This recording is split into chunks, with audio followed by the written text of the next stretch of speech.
Tari'ati musliimota of jetta. Hawwii koo ture. Assalaamu alaikum warahmatullahi wabarakatuh. Kabajamtoota hordoftoota keenya har'aa qophii addaa, qophii ajaa'ibaa, qophii dinqii, qophii isin baay'ee jaallattaniin isin dhufee jira. Innis kanan baay'ee jaalladhuuf kabaju akkasumallee inni na jaallatuu fi kabaja guddaa obbolummaanaaf qabu. Obboleessa koo Addisuu birattan argama. Maarree har'a obboleessi koo Addisuun maaliif dhufe laataa? Maal dubbata laataa? Maal jedha laata? Walumaan hordofnu gamanumaan gara isaatti isin dabarsaa. Obboleessa koo Addisuu kanan baay'ee kabajuuf jaalladhu baga nagaan dhufte. Tole, baga nagaan eddanii affeerraa keetiif galatu. Hayyee mee maqaa keerraa kaasiitii dhaggeeffattoota keenyaaf namoonni baay'een isin obbolaa miti, obbolaan akkas wal jaallataayi, jaalala akkasii waliin qabaayi, eenyutummoo hangafaa, simoo isatu dursaa waan jedhu waan baay'ee kaasaa namoonni baay'een agamanumaan mee maqaa keef maqaa abbaa kee? Okay. Maqaan koo Addisuu Raggaasaan jedhama. Obboleessa keetii, mucaa abbaa kootii. Itti fufuudhaanii hangafa keetii kana duwwaa miti maaliif amma kana wal jaallattu obbolaan akkatti wal jaallataa kan jedhamuu fi addunyaa kanarraa namni jaalladhu si malee waan hin jirreef dirqama immoo si jaallachuu waan hin qabuufan si jaalladhaa. Si jaallachuu bichaa miti isin kabajalle. Rabbi si haa kabaju ulfaadhu addee. Dhugaa dubbachuufan illee hedduun si jaalladha. Akka nu wal jaallannu nama miti sheexan nubeetti. Alhamdulillah isa jaalannuu kenne Rabbi. Galatoom jecha gaafii biraadhaan. Addisuun amma maalirratti argama? Maal hojjechaa jira? Okay, ani amma kanan hojjechaa jiru hojii dhuunfaa kooti. Hojii dhuunfaa ani hojjedhu mana beeksisaa fi maxxansaati. Hojii dhuunfaa korran jira. Duratti garuu waldaa kiristaanaa, waldaa ministirii dhuunfaadhaa wajjin warra laayisensii qabanii wajjiniin hojjechaan ture. Amma garuu gochoonni wantoonni achi keessatti dalagamu hedduunsaa dhugaarraa kan fagaateef kan nama jibbisiisu wanta ta'eef akka waaqaatti cubbuu akka seeraatti immoo yakka ta'uusaa wantoota baay'ee waan an argeef anis innis mataa koo galee gara waldaa jalqaban keessatti guddadheetti gara waldaa guutuu wangeelaatti deebi'ee hojii dhuunfaa koo akkuma ati beektu obboleessi koo namni baay'ee jaalladhu abdiin banee naaf laannaan isa hojjechaa jiraani. Thank you. Achumaan si galateeffachuun barbaada. Galatoomi. Thank you addee baay'ee galatoomi. Akkuma atu kaastee waldoota ministirii yookiin immoo waldoota abbumti fedhe laayisensii fudhatee hojjetu keessaa akka tibaatee anis quba qaba. Wantoonni achi keessatti hojjetaman baay'ee isaa akkasitti tole yeroo baay'ee nattaasaa turte ta'u yeroo baay'ee waliin haasofne irraa inshaallah gaariidha adeemsa gaariirra jirta. Thank you. Baay'ee gaariidha. Hayyee mee Addisuun yeroo baay'ee yeroo tokko akka waan amantii Islaamaa arrabsuutti yeroo itti ilaalamu jira. Yeroo tokko immoo akka waan amantii kiristaanaa arrabsuutti yeroo itti ilaalamu jira. Namoonni amantii Islaamaa hordofanii Addisuun yeroo tokko nabii keenya qeeqaa, quraana qeeqaa waan akkasii hin ka'a. Yeroo tokko immoo hordoftoonni amantii kiristaanaa Addisuun amantii kiristaanaa arrabsaa, Addisuun shaadaa qabachuu fi Addisuun musliima ta'uu fi yaada jedhu hedduutu dhufa. Mee ati garuu amantii kana lamaan irratti ilaalcha akkamii qabda? Addi akka miidiyaatti osoo hin taane akka yaada dhuunfaa keessa namummaatti. Nama gosa lamatu jira. Nama miidiyaaf nama lafaati. Lafarratti hawaasa wajjin waan jiraattuuf ilaalcha qajeelaa qabaachuun dirqama. Miidiyaa irratti immoo qilleensa wajjin waan jiraattuuf waan qilleensi sun barbaaduuf akka qilleensi sun itti deemutti qilleensicha duukaa socho'uun dirqama. Walumaa gala amantii Islaamaafis amantii kiristaanaafis ilaalcha hin qabu ilaalcha tokko qofaadha. Innis ilaalcha qajeelummaa jaalala of keessaa qabu. Inni guddaan dhugaan eessa jira kan jedhu dhugaa lafa jiru Rabbi tokkichatu beeka. Ameen. Bichaan mootuu hin taane gama Islaaminaatiin yoo laalle hanqinoonni lakkoofsa hin qabne baay'ee jiru. Gara kiristaanummaatiin yoo laalle hanqinoonni lakkaa'amanii hin dhumnes immoo jiru. Hanqinoota kana caalaltee keessaan fixxu. Rakkinni gam lamaaniinuu karaa amantaa kiristaanaas Islaamaas jiru akka cirracha galaana keessa jiruuti. Cirracha galaana keessa waraabiin fixa yookaan funaaneen fixa yoo jette hin dandeessu yeroo keetti fixxa malee. Umurii keetti fixxa malee. Rakkoo gamlachuu jiru iyyuu immoo qulqulleessee keessaa baaseen amantaa kana amantaa isa qajeelaan godha yoo jette yeroo keetti fixxaa sammuu keetti fixxatti jibbamta malee wanti si fayyadu tokko hin jiru. Sababiin isaa gam lamaaniyyuu amanticha rakkoo uumetu hin taane namoota ga'insa malee yookaan immoo barnoota quubsaaf ga'aa tokko otoo hin fudhatiin beekamtiidhumaaf akkasumaan immoo beekumsa barbaachaaf otoo hin taane akkasumatti itti dhaqanii kan irra taa'an akkas jechuun maal jechuudha. Mana bunaa gaafa dhattu iddoon kun kan kee ta'e sii qophaatu hin taane waama sitti dhufe irra dhattee teessaan warra utuu karaa deemanii dhufanii barcuma yookaan teessuma argatan irra taa'etu amanticha geggeessaa waan jiruuf abbaa amantaa sanaatu rakkoo amanticha keessatti uume babal'isee gam lamaaniin iyyuu hammeeffamee akka ilaalamu godhe malee ani ilaalcha badaa lamaan isaaniif iyyuu hin qabu. Kanaaf iyyuu rakkoon amantaa kana keessatti akka uumuu kan godhe namoota barnoota malee abbaa amantaatti ta'e jechuudha. Akkas kunoo. Maashaallah yaada gaarii nu kaastee addoo galatoomii. Maashaallah jechuun bareeda akka jechuuti. Waaw akka jechuuti. Dansaa jechuudha. Ayyadde miigaafi tokko si gaafadhu. Tole. Utuu aboo wa'ii sii kenname addunyaa kanarratti wanta akka qofa sirreessuu dandeessa tosiin jedhanii mee maal sirreessitu? Hawwii koo ture bira ga'uun dadhabe. Waan bira ga'uu dadhabee fi warra nama qabantu na durse warra birrii qabantu na durse malee fedhii koo ture. Innis maa inni addunyaa kanarraa wanti yeroo carraa takka bichaa kennu sirreessuudhaaf sii kennama jedhanii isa jalqabaa akkaataadhuma amantaa kootti amantaa koo irratti hojii hojjedhu jira. Innis maa inni fakkeenyaaf as ministiriidha baalaraa ineen hundeessaaf abbaa mul'ataa waldichaa jedhanii Kiristoos isuma lallaban sana immoo keessaa baasanii ofii isaanii immoo Kiristoos isa lammaffaa of godhanii ana abbaa mul'ataa waldaadhanii sabni kun immoo saba koo jedhanii mucaa tokkotu guyyaa tokko akkasitti hoolota koon bakkeetti naqee dhufe hoolota koon na eegaa jirannaan maaliif kalootti naqxeen dhuftu reetti bara itti tajaajiltoonni amantoota waaqayyo akka hoolaatti lakkoofnu yoo barbaanne gaadinee elmachuu yoo barbaanne immoo gaadii malee elmachuu yoo barbaanne jedhanii gaafa wanti jedhan wanta ta'eef inni guddaan sirreessitu jedhame waldaa mul'ata argine baalaraa ineenyi jedhanii hundeessaadha abbaa mul'ataati ani jedhanii dafqa uummataa saaqaanseeraa warshaa iddoo garaagaraa dhagaa gototaa oolee fidee siraata samana waaqayyoof kennuun haadha manaatti suufii hodhisiisaa ofitti suufii hodhisiisaa laphee dhiibanii jiraatan sana lafa isaan jiranitti manicha irratti cufe waldaa Itoophiyaa keessa jirtu immoo waldaa makana Yesuusiif mulu wangeelii qofaatti deebise warratti saamtuu hattuu zayitii gurgurtuuf ashaboo gurgurtu waan waaqayyotti himne warra himtu kana yookaan ilaaba buleessa koo keessa turteetta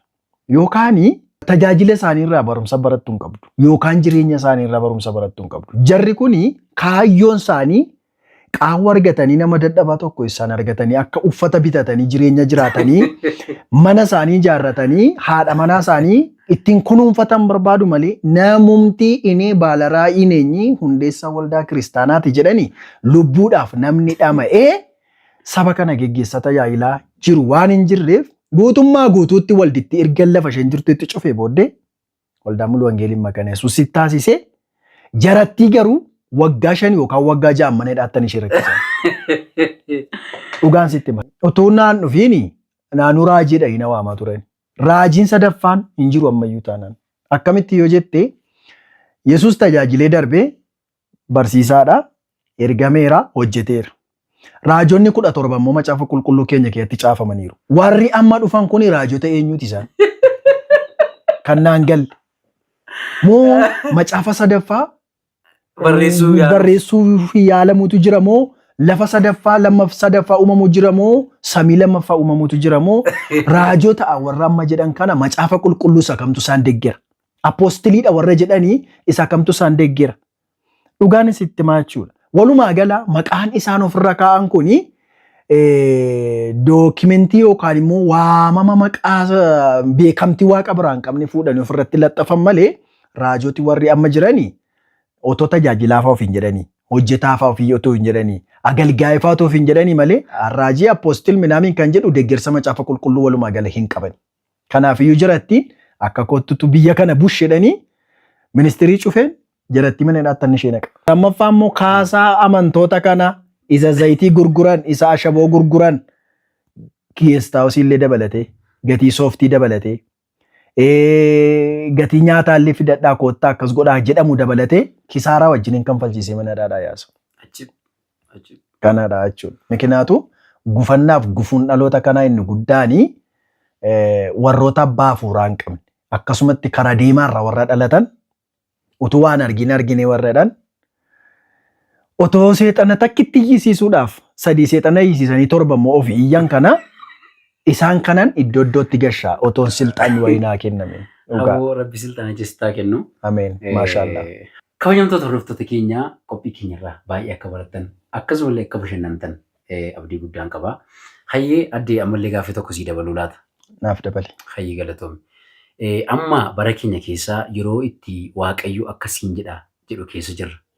Waaqayyo akkasiin jedhe. Waaqayyotu akkasiin jedhe bara jedhu keessa jirra. Namoonni baay'ee immoo interview yookiin immoo dhuunfaadhaan namoota hedduu wajjin haasaa oolamiire Waaqayyo akkas naan jedhee ture garuu waggaa 10 barana nama faa Waaqayyo fooqii ijaarta jedhee nama du'eefaa jira. Nuyi iyyuu beenna miti nama meeqa fira keenya baay'ee biraa dhabnee irra sababii garaa garaatiif Waaqayyo akkasii godhadhee nama meeqatu boqoo addunyaa kanarraa godaane. So Waaqayyo akkasiin jedhamee utuu Waaqayyo isa sana jedhee hin godhin yookiin waan sun utuu raawwatiin namoonni addunyaa kanarraa boqotan yookiin immoo deeman yookiin immoo utuu raawwatiin turu rakkoon kun maalidha jettee yaadda? Akkamitti ilaaltati wanta kana? Inni kun Waaqayyo waaqa dubbii dubbateef duuba deebi'us yookaan immoo isa dubbate utuu namaaf hin laatiin utuu namaa hin argisiisin waaqa nama ajjeesu miti.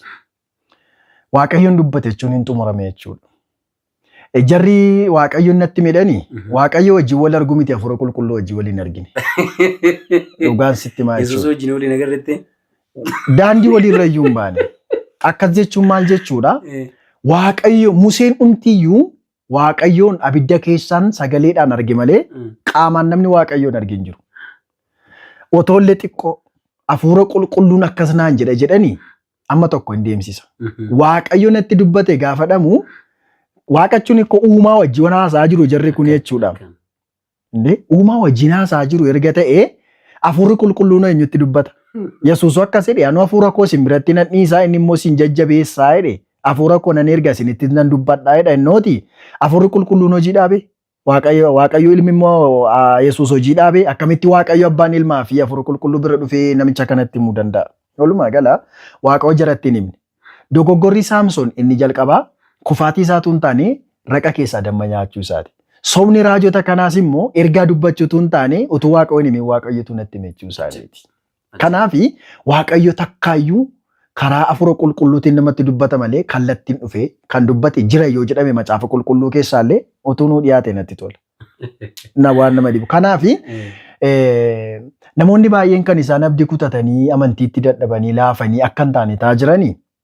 Waaqayyo akkasiin jedhee maal atumtuu yaadatta gaaf tokko raajii wayii tokko naa raaji atumtuun beetta. Waaqayyo to'ati mana fincaanii riimootiidhaan banattuuni natti argisiisee naan jedhe. Yaadatta inni? Sirriitti yaadatta. Mannati itti galtuu riimootiidhaan banamaa naan jedhe. Manni fincaanii kee sireen kee riimootiidhaan banamaa. Olutaalee lafa gangaladhee suufee ofirratti balleessee hin galee. Dhugaan sitti baachuudha. Isa yommuu bara 2000 meeqanaan jedhee bara 2013 keessa sii ta'anaan jedhe. Waaqayyoof haa galatu. Manni fincaaniitti fayyadamu balballi isaa nama rakkisa. Dhugaan sitti kiraayidhuma keessa hin jira. Amma 2010 meeqa keessarraa? 17 keessa. Waggaa meeqa darbe jechuudha? Waggaa 4. Akkasi. Sii galee 13 fudhattadee waggaa arfaffaa darbeera. Waajjiruma mootummaa jiraan jedhaman wanta akkasii kun. Manni fincaanii riimootiidhaan banamu kun. Tiraambiyyuun qaba obboleessa. Kanaaf jarattiin fiilla fiitii isaatu ergaa Waaqayyoo qaba malee dudduubni isaa maallaqa qaba. Bu'aa qaba. Achumaan maaliif waldaa ministirii keessaa baateetu gara waldaa isa jalqabaatti dhufte yoo jette waldaa ministirii keessatti obboleessa ko yoo shaanxaa baattee yoo sooftii dhiyeessitee yoo bishaan dhiyeessitee yoo birrii qabaattee immoo affaanyii dula xibsi minaame waamtee afeertee yoo jala fiiddee harka rukuttee fi shamarra qashtii babbareedduu ishee immoo barbaaddee fiddee immoo yoo waatti kennite malee tajaajilaaf iddoo hin qabdu. Naamane laa. Gubboo laatta shamarra fiddee gubboo laatta. Shamarra fiddee gubboo laatta. Kanammoo waanuman ija kootiin irratti ta'aa ture argaa ture waanta ta'eef na amantaa nama maallaqa kaawwate maallaqa namaaf kennee maqaa namaa dhaqiitiin yaafadhu kootti ittiin jedhee maqaa namaa fidanii iddoo aarsaa irratti waaman namoota jidduutu jira. Sabni keenya garuu kanan beeku harka rukutaa fi ni ililcha hin gammada. Kanaaf walumaa galatti Waaqayyoof jarattiin kun waliin agarree Waaqayyo keessaan birrii argu malee Waaqayyo keessan rakkoo namaan argan jechuun barbaada. Meeshi hawaasi kuni kanan beeku ummati kun kanan beeku calloon harka reebe ililchee olu taale kufee wambarii cabsee gala. Hawaasa humaan beekne kanaaf hawaasa goonfamaa jiru kanaaf amsati dhaamtu maal. Baay'ee si gaddisiisu. Dhugaa nama daabboo tokko dhaqee birrii 20 bitatee galuu hin dandeenye waldaa gaafa dhaqan garuu sabbata isaanii akkamittiin akka hiikanuu hin beekan. Maajikiidhaan itti bu'aa ta'u, seexana wayii itti godhu ta'u, hafuura itti baafatan sanaan joonjeessoo ta'u naan galu malee mana keessaati walirra kaadhe mana kiraayee kanfala namicha tokko takkas godhe mana kiraayee kanfala walitti qabateetu ilaa Waaqayyo waan akkasiinatti dubbataa jira argaan jira waatu sii gadhiifama ergaatti dubbate amma birrii wayii walitti qabdee jirta fidinaa kenniiti waa sii gadhiifama namichi sun hin fide hin kenne utuu hin turiin sagantaa sa'aatii lammaffaatti hin deebi'ee balaa makiinaatiin look raajota akkasiifaa jira. Achumaan immoo waanan sitti himu ergaan sii qaba. Yeroo isaan beeku malee, sa'aatii isaan beeku malee, guyyaa isaan beeku malee, karaa kamiin akka ta'e hin beeku malee, yeroo dhiyootti si eebbisa Waaqayyo. Ameen. Ankanan jedhu. Inni akka inni si eebbisu natti himu sun yeroo isaa maasi dhosse. Maalan beekan. Guyyaa isaa maasi dhosse. Maalan beekan. Akkamittiin akka eebbifamtu maasi dhokse. Waan ittiin eebbifamtu maasi dhokse. Jarattiin kun si keessaa faayidaa barbaadu malee mul'ata si argan hin qaban. Dhugaan sitti himaa jechuudha. Akka eebbifamtu Waaqayyo beekee natti himee maaliin akka eebbifamtu yoom akka eebbifamtu maamna dhossa Waaqayyo. Isa kaan natti himee Waaqayyo akka Waaqa caafisitti argisiisee guutuu si dhoksu miti. Waaqayyo Waaqa ifaaf bilisaatiin jechuun barbaada. Thank you. Amantoota keenyan kanan dubbachuu barbaadu raajota akkasiirraallee. Siriisii godhee kanaafuu amantoota keenyaaf siriisii godhee. Amantoota keenyaaf dhaamsi dhaamuu barbaadu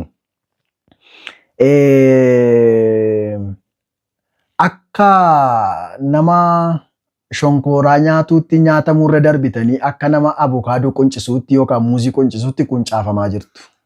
Kana bareechaa beekaa. Akkas jechuun maal jechuudha?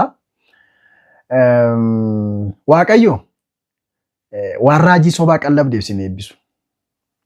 Tokko. Lammaffaa sa'aatii nama keessa jiru sa'aatii baay'eetti of eeggannoo goonu. Sa'aatii namarra keessa jiru sa'aatii itti tajaajila kan akka biizinesiitti tajaajiltoonni fayyadamaa jiran waanta ta'eef qabeenya keessan eeggadhaa, shamarra keessanis eeggadhaa. Dhaamsi koo kanuma kanan dubbachuu barbaadu. Thank you. Namoonni baay'een addisu baay'ee si shakku. Tarii ati musliima ta'uuf jettaa? Gaaffii bareedaadha.